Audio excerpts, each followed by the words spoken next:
Hello everyone and welcome back to being रोमर्स।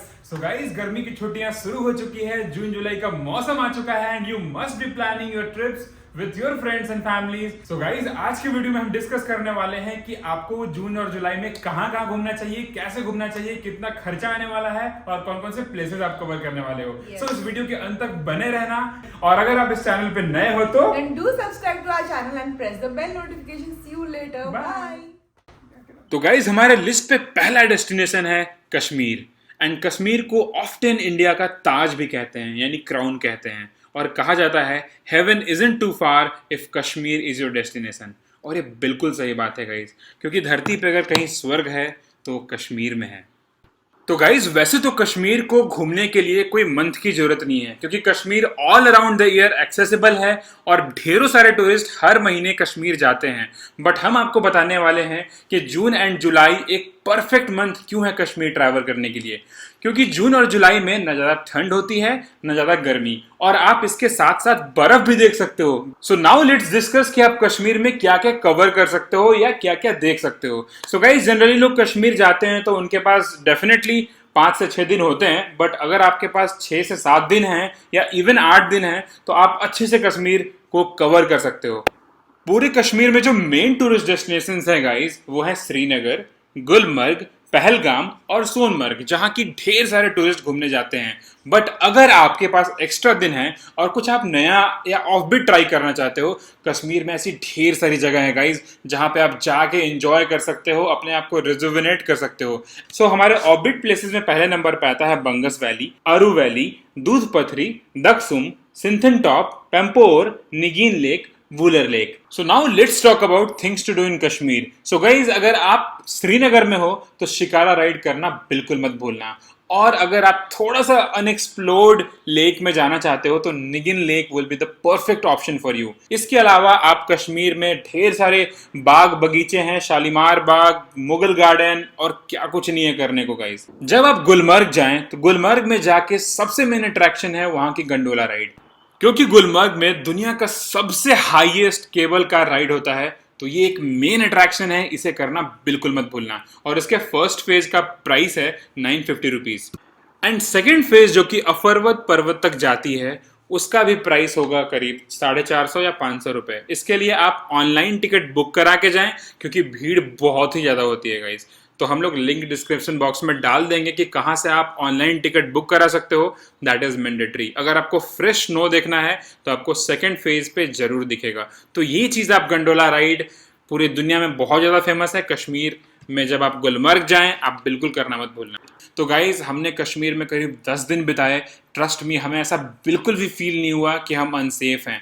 Guys, Kashmir पूरी तरह से सिक्योर है और वहाँ पे हमारे जवान, इंडियन आर्मी के जवान मुस्तैदी से आपकी सुरक्षा के लिए लगे हैं। तो आप बेफिक्र होके जाइए, आराम से घूमिए फिरिए और एंजॉय कीजिए। हमारे लिस्ट में जो सेकंड नंबर पे प्लेस है वो हम दोनों का one of the favourite places in India है guys. Any guesses? It's valley of flowers in Uttarakhand. We are on our way to valley of flowers. Switzerland की खूबसूरती के बारे में सब चर्चे करते हैं, सब जानते हैं, पर गाइस क्या आपको पता है वैली ऑफ फ्लावर्स इतना खूबसूरत है। जब हम लोग वहाँ पे गए थे तो हमको तो यकीन ही नहीं हुआ एंड हमको लगा कि हम लिटरली स्विट्जरलैंड में पहुँच गए हैं। हाँ, आपको लग रहा होगा कि हम लोग कुछ बड़ा चढ़ाकर बोल रहे हैं, बट गाइस जब आप खुद वहाँ पे जाओगे ट्रैक कर कर तो आपको लगेगा एंड रियलाइज होगा कि मैं ये लाइन क्यों कह रही हूँ। वैली ऑफ फ्लावर्स एक छोटी सी जगह है जो उत्तराखंड के चमोली डिस्ट्रिक्ट में पड़ता है और ये यूनेस्को वर्ल्ड हेरिटेज साइट भी है। यहाँ से आपको एपिक हिमालयन दर्शन हो जाएंगे और यहाँ पहुंचने के लिए आपको ट्रैक करनी पड़ेगी। ट्रैक का ड्यूरेशन जो है वो 5 to 6 डेज होने वाला है और आपको ये अगर इनक्रेडिबल ट्रैक करना है तो ये पूरे साल में सिर्फ 4 महीने खुला रहता है गाइज। एंड गेस व्हाट, इसका सीजन अब आ चुका है। इसका मतलब आप जून से सितंबर तक यहाँ पे ट्रैकिंग कर सकते हो। हमने ये ट्रैक थ्रिलोफिलिया कंपनी के थ्रू की थी। अगर आप भी चाहें तो ऐसे कोई रिनाउंड कंपनी के थ्रू आप ये ट्रैक कर सकते हैं। सबसे पहले तो आपको ऋषिकेश या देहरादून पहुंचना होगा, फिर ऋषिकेश से जोशी मठ पहुंचना होगा। आप शेयरिंग टैक्सीज या लोकल बस के थ्रू यहाँ तक पहुँच सकते हो। ऋषिकेश से जोशीमठ पहुँचने के लिए आपको लगभग 9 से 10 घंटे तक लग जाएंगे। फिर जोशीमठ से गोविंद घाट के लिए आपको टैक्सी, शेयरिंग टैक्सी या फिर लोकल बस पकड़नी होगी, जो कि 1 आवर की राइड है। फिर गोविंद घाट से घांगरिया तक के लिए आपको ट्रैक करना होगा एंड फिर घांगरिया से वैली ऑफ फ्लावर्स का ट्रैक करना होगा, जो कि 4 किलोमीटर का ट्रैक है। तो गाइज हम तो कहते हैं कि अगर आपको इंडिया में अल्टीमेट ब्यूटी देखनी है then valley of flowers is your place. अगर यहाँ पे आप आ रहे हो तो definitely do visit Hemkund Sahib as well, क्योंकि वो वर्ल्ड का सबसे हाईएस्ट गुरुद्वारा है। So don't forget to visit that as well.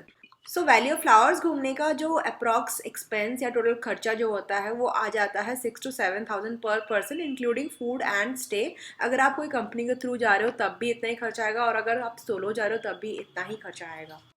Next place जो आप जून एंड जुलाई में बहुत ज़्यादा एंजॉय कर सकते हो अपने फ्रेंड्स एंड फैमिली के साथ, वो है कसौल, जिसके बारे में शायद ही किसी इंडियन यूथ ने नहीं सुना होगा। जी हाँ दोस्तों, इस जगह की वाइब ही कुछ और है। इसकी हवाओं में एक ऐसा नशा है और वादियों में ऐसा खुमार है कि ये जगह आपको देखनी ही चाहिए।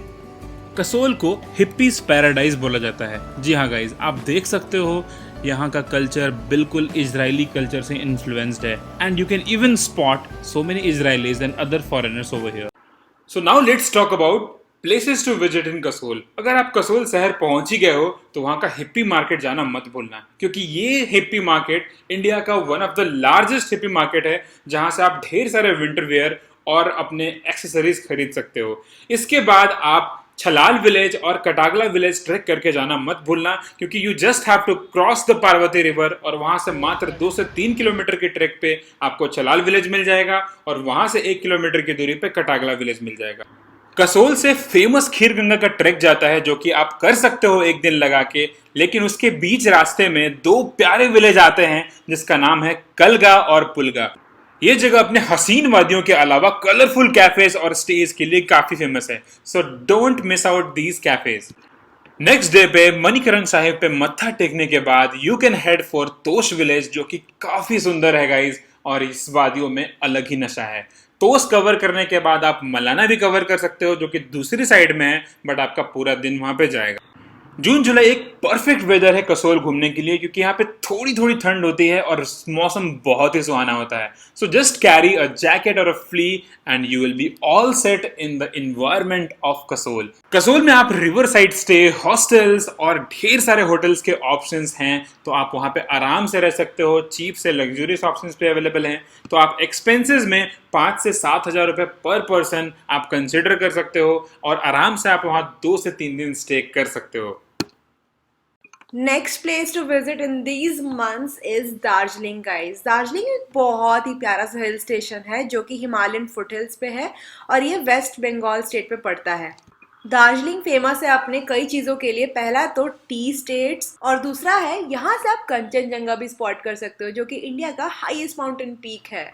और इसका स्टीम इंजन वाला toy train, the world famous toy train, यहाँ पे न जाने कितनी सारी मूवी शूट हुए, और हमारा one of the favourite songs जो है मेरे सपनों की रानी कब आएगी तू, ये गाना किसने नहीं सुना। आई मीन ये गाना भी इसी टॉय ट्रेन में शूट हुआ है। दार्जिलिंग में जून एंड जुलाई में घूमना काफ़ी ज़्यादा कंफर्टेबल है, क्योंकि यहाँ पे जो वेदर है इस टाइम बहुत ही प्लेजेंट होता है। मैं कई साल पहले अपने फैमिली के साथ गई थी दार्जिलिंग इस महीने में, आई मीन जून के महीने में, एंड वेदर बहुत ही प्लेजेंट था। थोड़ी थोड़ी बारिश भी हो रही थी एंड थोड़ी थोड़ी ठंड भी हो रही थी, but it was all fine, बहुत ही मज़ा आया। टेम्परेचर जो होता है वो 13 डिग्री से 20 डिग्री तक जा सकता है। आपको रात में वुलेंस की भी ज़रूरत पड़ सकती है, और जो कभी कभी बारिश भी हो सकती है। Don't forget to carry your own umbrella and raincoat. Now let's talk about कि आप दार्जिलिंग में क्या क्या कर सकते हो एंड कहाँ कहाँ घूम सकते हो। तो सबसे पहले तो ऑब्वियस सी बात है, आप टॉय ट्रेन करोगे, क्योंकि आप जैसे ही दार्जिलिंग में एंटर करोगे तो आपको टॉय ट्रेन इतना फैसिनेट कर देगा कि आपको टॉय ट्रेन में बैठना ही पड़ेगा। यहाँ पे 2 टाइप के टॉय ट्रेन्स हैं। अगर आप स्टीन टॉय ट्रेन पे चढ़ना चाहते हो then the fares would be around 1600 per person first class coach का, और अगर आप डीजल वाली टॉय ट्रेन पे चढ़ना चाहते हो then it would be around 1000 rupees पर person for first class coach. और टॉय ट्रेन की टिकट स्टेशन से खरीदने से पहले ऑनलाइन जाकर प्लीज़ एक बार चेक कर लेना कि अवेलेबिलिटी है या नहीं, from a very resourceful and official website of Darjeeling tourism. Well, Darjeeling में सिर्फ टॉय ट्रेन ही नहीं, और भी बहुत कुछ है देखने को, जैसे कि tiger hill, ropeway, Batasia loop, Himalayan mountaineering institute, peace pagoda. अगर आप ट्रैक लवर हो then do not forget to do the Sandakphu trek, जो कि काफ़ी थ्रिलिंग और एडवेंचरस ट्रैक है। हम तो नहीं कर पाए थे क्योंकि मैं फैमिली के साथ गई थी, बट डेफिनेटली नेक्स्ट टाइम मैं ज़रूर करूँगी। और आप विजिट कर सकते हो Padmaja Naidu Himalayan zoological park, जो कि हम गए थे। एंड यहाँ पे आप बहुत सारे एनिमल्स स्पॉट कर सकते हो। यहाँ पे आपको बहुत मजा आएगा अगर आप फैमिली के साथ विजिट कर रहे हो। Also Darjeeling is famous for monasteries, तो आप वहाँ पे मोनेस्ट्रीज भी विजिट कर सकते हो। जो हमने विजिट की थी मोनेस्ट्री, उसका नाम था गू मोनेस्ट्री। बहुत पीसफुल मोनेस्ट्री है, तो do visit that. Now let's talk about the approx expense कितना आएगा। सो अप्रॉक्स आएगा आपको 10 to 11,000 पर person, including stay and food for a 3 to 4 day trip. Next place जो आप जून एंड जुलाई में बहुत ज़्यादा एंजॉय कर सकते हो अपने फ्रेंड्स एंड फैमिली के साथ, वो है Ooty. Southern part of India में नीलगिरी माउंटेन्स के लैप में ऊटी एक छोटा सा प्यारा सा शहर है जो कि अपने हसीन वादियों, ब्यूटीफुल टी स्टेट्स और लेक्स के लिए बहुत ही ज़्यादा फेमस है। So if you want to beat the heat this summer, and if you are in the southern part of India, then Ooty is the perfect summer destination for you. And here are top 5 places to visit in Ooty. पहले number पे आता है Kotagiri, only 29 kilometers from Ooty. This place is surrounded by tea estates and beautiful green landscapes. ये जगह ना बिल्कुल raw है and undiscovered है। अगर आपको अनडिस्कवर्ड एंड अनएक्सप्लोर्ड नेचर पसंद है, then Kotagiri is the place for you. और यहाँ पे आप वाइल्ड लाइफ भी स्पॉट कर सकते हो।